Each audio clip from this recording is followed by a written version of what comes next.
রাসূল সাল্লাল্লাহু আলাইহি ওয়াসাল্লাম একবার আফসোস করে বলতেছেন যে তোমাদের অবস্থা হচ্ছে কীরকম জানো? সাহাবীরা বলতেছে, ইয়া রাসূলুল্লাহ বলেন। কয় যে মনে করে একটা জায়গায় আগুন জ্বললো, আর অনেক পতঙ্গ দেখবো ওখানে আগুনের ভিতরে আত্মাহুতি দেয়, গিয়ে ওখানে সে ঝাঁপ দেয় এবং মারা যায়। তো বলে হ্যাঁ, এটা তো আমরা দেখি। তো বলে যে তোমাদের অবস্থা হয়েছে এরকম যে জাহান্নামে যাওয়ার জন্য তোমরা এত জোরে দৌড়াচ্ছ, এত ব্যতিব্যস্ত, এত অস্থির, বুঝতে পারছো? আমি পারতেছি না মাথায় রশি বেঁধে তোমাদেরকে টেনে রাখতে, তোমরা জাহান্নামে দৌড়ায় যাচ্ছ নাকি? বলে বোঝেন নাই কথা? ঠিক একইভাবে আপনাদের দেখে আমার কি মনে হয় জানেন?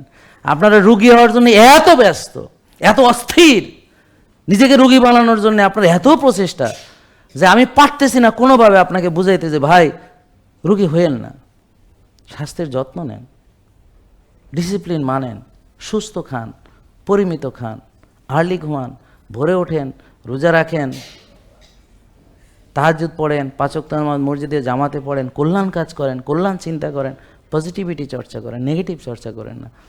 নিজের যত্ন নেন, নিজেকে ভালোবাসেন, হতাশ হয়েন না, আল্লাহর উপরে তাওয়াক্কুল করেন।